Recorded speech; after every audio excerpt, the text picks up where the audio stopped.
아멘. 말씀 따라 뜻을 정하여 살아가는 우리 모두 되기를 소망합니다. 아멘. 오늘 제목을 평생 감사로 정해 보았습니다. 이 40일 감사 노트, 감사 여행은 사실로는 끝나는 것이 아니라 우리 매일매일 우리의 남은 생애에 이런 은혜가 있기를 원하는 마음에서 이 감사의 목표를 정한다면 평생 감사, 절대 감사, 이것이 우리의 목표가 되어야 할 것입니다. 그럼 어떻게 하면 그렇게 감사의 인생 살겠는가, 이런 차원에서 오늘 말씀을 나누고자 합니다. 사회학자들의 분석에 의하면 1950년대에 우리 사람들이 살아가는 데 필요한 생필품은 72가지 정도였다고 합니다. 그러니까 그 시절에는 한 70가지만 있어도 살 수 있었다라는 것이지요. 그런데 60년이 지난 2000년대에 들어와서는 우리가 필요한 생필품이 500여 가지가 이상이 된다고 합니다. 어떤 자료에는 지금 우리에게는 한 800가지 정도가 된다고 합니다.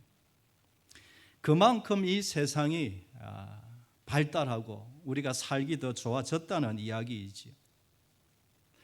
옛날에는 왕도 제철에 먹을 수 없는 과일들을 요즘은 웬만하면 사시사철 먹을 수 있는 정말 좋은 시대가 되었습니다.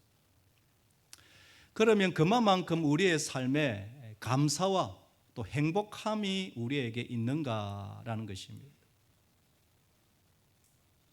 우리 대부분은 10년 전보다 20년 전보다 더 잘 살고 있을 것입니다. 아마 특별한 일이 없으면 대부분은 다 잘 살 것입니다. 그렇다면 옛날에 비해서 우리의 행복함과 우리의 감사함은 이전에 비해서 더 많아졌는가 하는 것입니다. 출애굽한 이스라엘이 광야에서 먹을 것이 없을 때에 하나님이 만나라는 음식을 매일 아침마다 허락해 주셨습니다. 그래서 만나라는 이름이 이게 뭐냐, What's this? 이게 뭐냐, 너무 신기해서 이 음식 이름을 만나라고 이름을 지었습니다. 그런데 그 신기하고 만난 음식도 한 달, 두 달, 1년, 2년 먹으니 지겨운 것입니다. 이게 우리 인생의 약점이죠. 처음에는 너무 신기하고 너무 감사하고 너무 놀랐는데 한 달, 두 달, 1년, 2년 계속 먹으니 지겨운 것입니다. 애굽에 살았더라면 생선도 오이도 부추도 마늘도 먹었을 텐데 원망과 불평이 올라오는 것이죠. 여러분, 민수기 기록을 볼까요? 11장 5절에 보면 우리가 애굽에 있을 때에는 값없이 생선과 오이와 참외와 부추와 파와 마늘들을 먹은 것이 생각나거늘.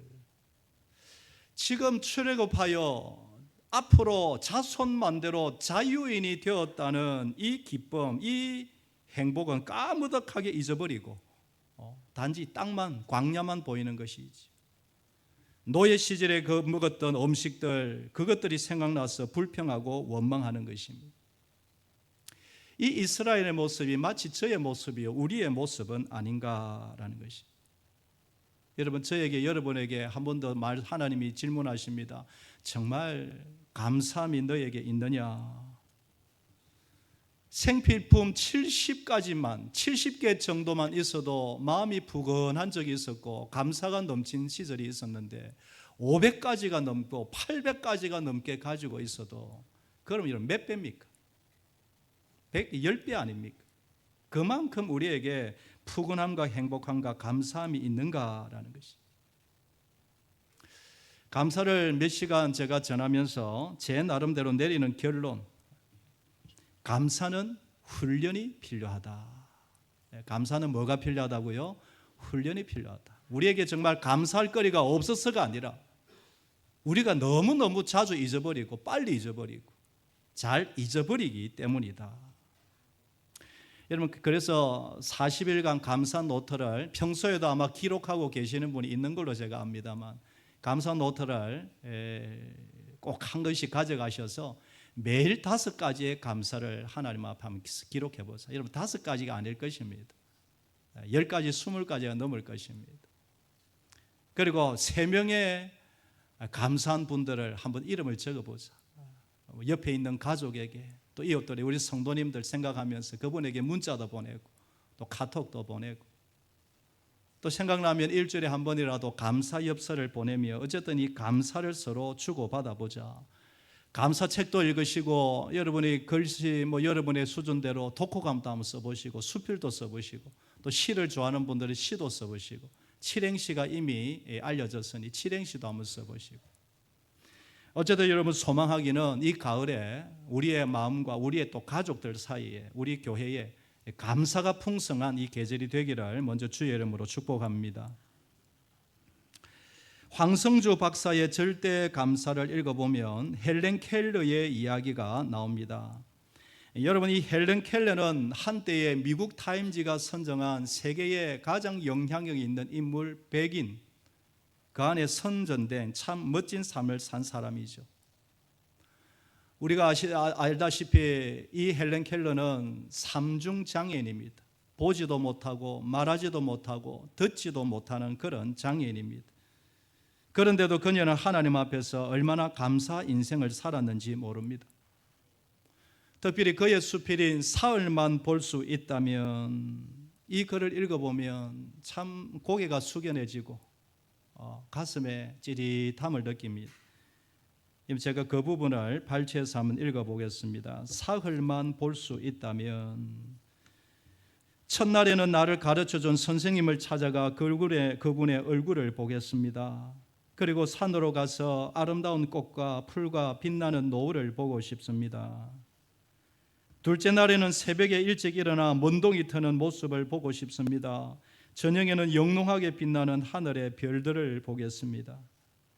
셋째 날에는 아침 일찍 큰 길로 나아가 부지런히 출근하는 사람들의 활기찬 모습을 보고 싶습니다. 점심때는 아름다운 영화를 보고, 저녁에는 화려한 네온사인과 쇼윈도의 상품을 구경하고, 저녁에 집에 돌아와 사흘간 눈을 뜨게 해주신 하나님께 감사의 기도를 드리고 싶습니다. 그러니까 우리 평범한 사람들이 늘 일상 맞이하는 일상을 하루만 눈을 뜰 수 있다면, 사흘만 눈을 뜰 수 있다면, 읽을 때마다 가슴이 뭉클해지고 숙연해지지 않습니까? 이는 우리가 사고가 나기 전에, 일이 터지기 전에 하나님께서 우리에게 두 발로 이렇게 찬양을 마음껏 부르는 이 순간에 어떻게 하면 이 감사의 은혜가 늘 지속될 수 있을까? 저는 오늘 본문의 사도 바울이 우리에게 가르쳐주는 한 두 가지 교훈을 찾기를 원합니다. 사도 바울의 감사가 뭘까? 저는 이것이 감사의 핵심이라고 생각을 합니다. 첫째로 사람을 감사하자라는 것입니다. 사람을 감사하자. 이를 한번 따라해 볼까요? 사람을 감사하자. 우리의 감사는 물론 하나님께 감사하지만 평생에 우리가 뭘 감사해야 되느냐? 내 옆에 내 가족과 믿음의 동기들 주신 사람에 대해서 감사하자. 사람으로 태어났음을 감사합시다. 하나님의 사람이 되었음을 감사합시다. 내 옆에 가족이 있음을 감사합시다. 이 아름다운 믿음의 공동체, 교회로 불러주셨음에 늘 감사합시다. 오늘도 사람을 만날 수 있음에 감사하고, 사람 얼굴을 볼 수 있음에 감사하고, 사람들과 믿음의 대화를 나눌 수 있음에 감사해야 한다는 것입니다. 사람을 볼 때마다 감사하자. 사도 바울의 서신지를 읽어보면 사도 바울의 감사는 물론 하나님께 감사하지만 구체적으로 말하면 사람에 대한 감사가 풍성하게 나타납니다. 몇 구절만 뽑아보면, 고린도전서 1장 4절에는 그리스도 예수 안에서 너희에게 주신 하나님의 은혜로 말미암아 내가 너희를 위하여 항상 하나님께 감사하노니. 여러분, 고린도 교회는 문제가 많은, 영적으로 철이 없는 그런 교회였죠. 그런데 고린도 교회를 생각할 때마다 항상 감사가 나온다. 에베소서 1장 16절에도 내가 기도할 때에 기억하며 너희로 말미암아 감사하기를 그치지 아니하고. 사실은 저에게 주신 말씀을 받았어요. 제가 아침에 와서 새벽에 눈을 감고 기도하며 무엇부터 감사할까? 이 귀한 성도들, 이 아름다운 대일교회를 주심에 감사하고, 빌립보서 1장 3절 4절에도 내가 너희를 생각할 때마다 나의 하나님께 감사하며 간구할 때마다 너희 무리를 위하여 기쁨으로 항상 간구함은 감옥이죠. 감옥에서 너희를 생각할 때마다 내 속에 기쁨이, 감사가 끊어지지 아니한다. 사도 바울이 일생다하도록 하나님의 일을 하면서 깨달은 분명한 한 가지는 사람이 귀하다, 사람이 소중하다.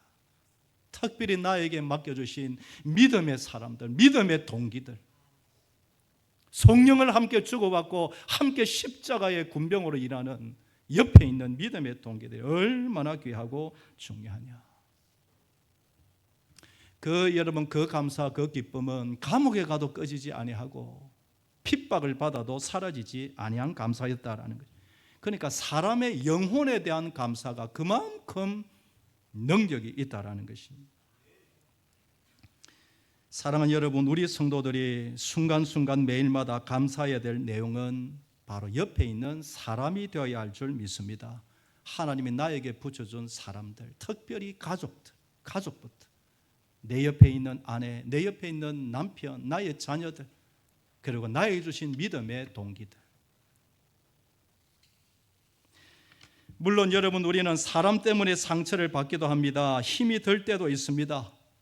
다 이런 경험이 있죠. 사람 때문에 손해를 보고 사람 때문에 스트레스 받는 것이 사실입니다. 오히려 사회 직장 생활을 하시는 우리 성도님들은 얼마나 사람 때문에 힘듭니까? 특별히 기업을 운영하는 분들, 목회도 마찬가지입니다. 우리가 사는 동안 사람 스트레스만 없으면 살만할 텐데 이 세상이 그렇습니다. 그런데 기억하십시오. 참 하나님의 사람들은 사람 스트레스를 즐기는 사람입니다. 이겨내는 사람입니다. 내가 누군가를 사랑하고 섬기고자 할 때 그 사람이 그것을 오해하여 나에게 스트레스를 준다 하여도 그것을 감사함으로 받는 것이 참 하나님의 일꾼인 줄 믿습니다. 왜냐하면 그 사람을 섬기는 것이 우리의 능력이요, 우리의 힘이요, 하나님이 장차 하나님 앞에 섰을 때 우리에게 주시는 상급이 되기 때문인 줄 믿기 때문입니다. 여러분, 분명히 하십시오. 저와 여러분의 상급이 무엇입니까? 사람이 되어야 할 줄 믿습니다.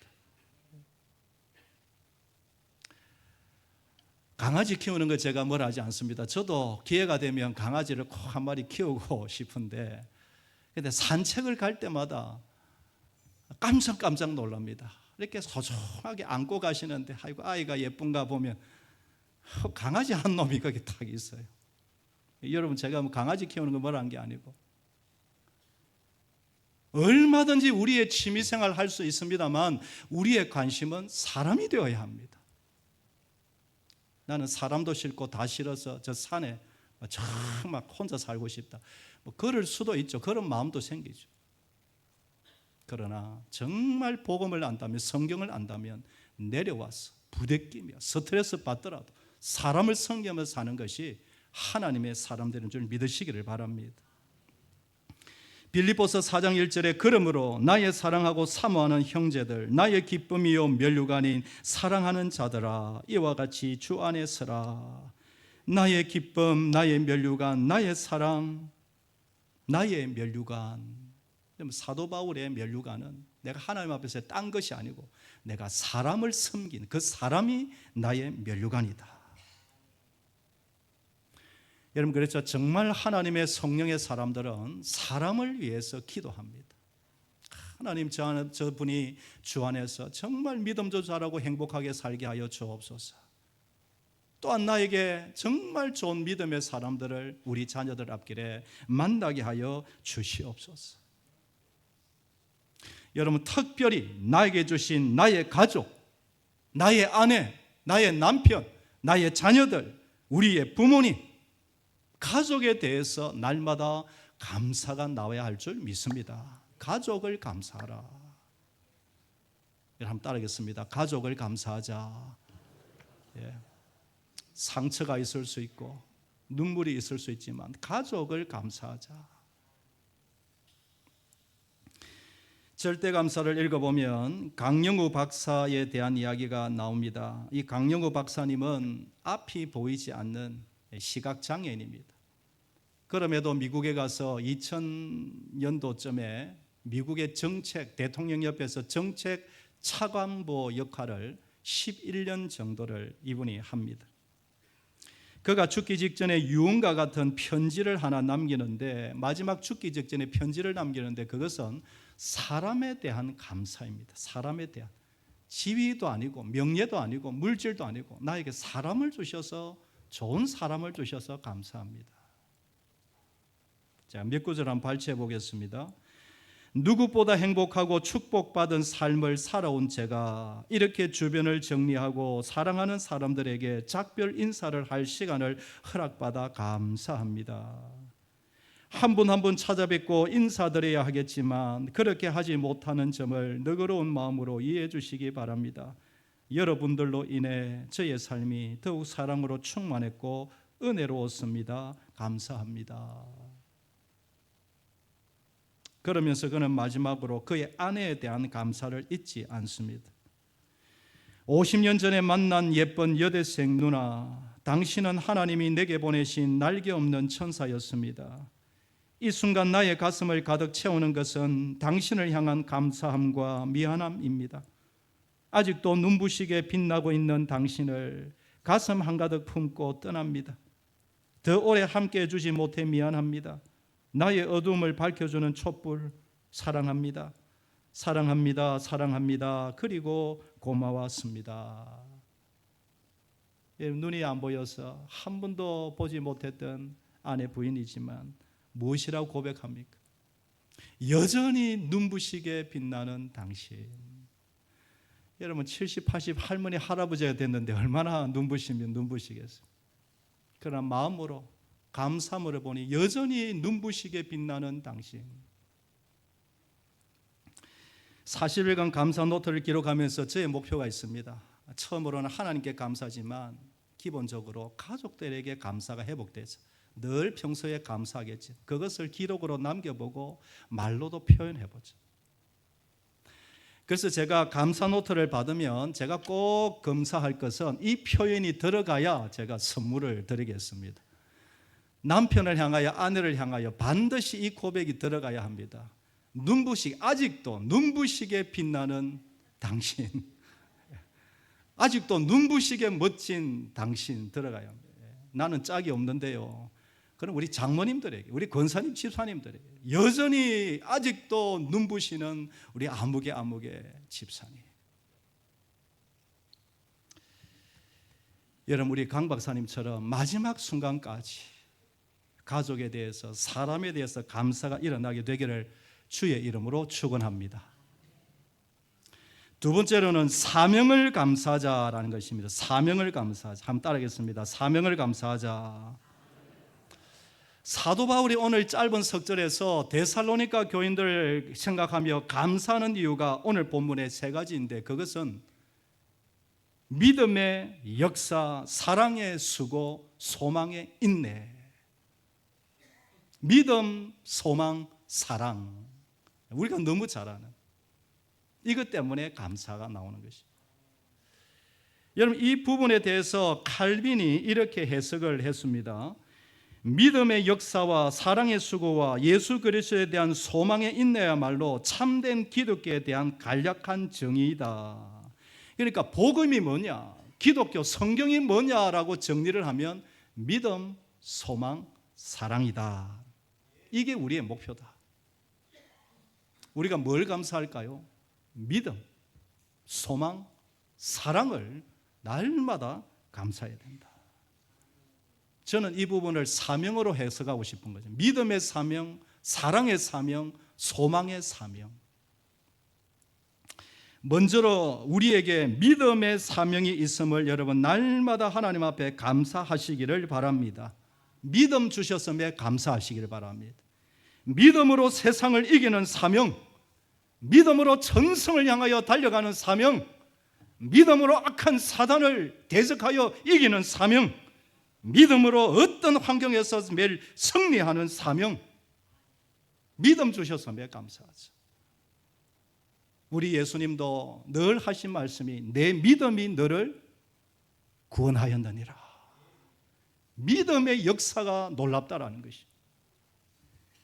믿음으로 고난을 이기고 믿음으로 죄를 이기고 믿음으로 죽음을 이기고 믿음으로 심지어 지옥도 이기게 만드신 하나님이 나에게 이런 믿음을 주셨습니다.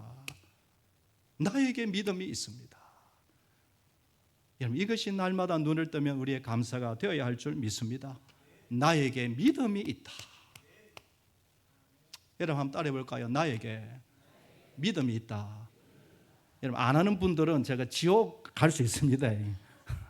하셔야 합니다. 한번 따라하겠습니다. 나에게 믿음이 있다. 얼마나 이게 여러분 놀랍고 감사한지. 믿음으로 행하지 못할 일이 어디에 있습니까?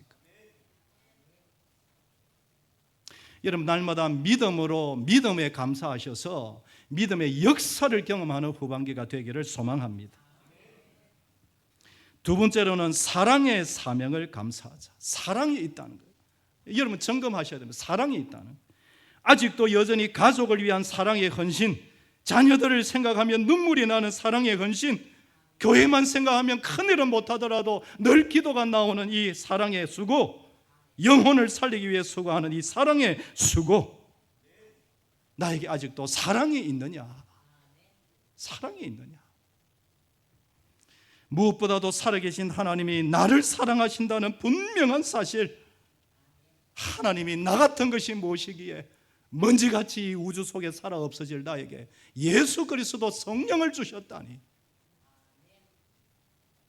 하나님이 나를 그렇게 사랑하셔서 낮에 저 해도 주시고 별들도 주시고 달도 주시고 이 자연 만물 모든 것을 나를 위해 주셨구나. 여러분 어떤 분이 농담 반 진담 반으로 해서 제가 가슴이 뭉클했습니다. 목사님, 제가 이사를 가니 저를 위해서 도로도 다 닦아놨고 길도 다 닦아놨고 꽃도 심어놓고 나무도 원래 있던 겁니다. 그런데 가보니까 온데 나를 위해서 그래 다 준비해 놓았더라. 참 귀한 분이죠. 여러분 이 10월 달에 다른 것 아니고 하나님의 나를 사랑하시나 내 이 사랑을 수고하리라, 이 사랑의 사명 저와 여러분들의 심령에 충만하게 되기를 소망합니다. 마지막 한 가지는 소망의 사명에 대한 것입니다. 성도는 소망 잃지 않아야 될 줄 믿습니다. 성도는 소망만 붙잡고 있으면 반드시 이깁니다. 때가 이듬해 거두리라. 왜냐하면 우리의 소망은 세상의 희망과 다릅니다. 우리의 소망은 예수 그리스도이시기 때문인 것입니다. 오늘 본문도 그렇지만 골로새서 1장 27절 말씀을 보면 하나님이 그들로 하여금 이 비밀의 영광이 이방인 가운데 얼마나 풍성한지를 알게 하려 하심이라. 이 비밀은 너희 안에 계신 그리스도니 곧 영광의 소망이니라. 따라서 소망 잃지 아니하면 품고 있으면 때가 이르매 완전히 하나님의 뜻을 이루게 될 줄 믿으시기를 바랍니다. 말씀을 정리합니다. 자꾸 잊어버리고 약해지는 우리 인생, 어떻게 하면 절대 감사, 평생 감사 이어질까? 첫째, 누구를 볼 때마다 감사하자. 사람을 볼 때마다 감사하자. 두 번째, 믿음, 소망, 사랑, 사명 주심에 감사하자. 여러분 이 감사가 이 10월 달에 풍성하여 우리 입술 속에 감사, 찬양, 기쁨이 넘쳐나는 우리 모두가 되기를 주의 이름으로 축원합니다. 한번 따라하겠습니다. 평생 감사, 절대 감사, 감사를 선택하자, 감사로 풍성하자. 아멘. 제가 한번 기도하고 우리 장모님과 대표들 나와서 우리 선포식 간단하게 하고 마무리하도록 하겠습니다. 기도하겠습니다.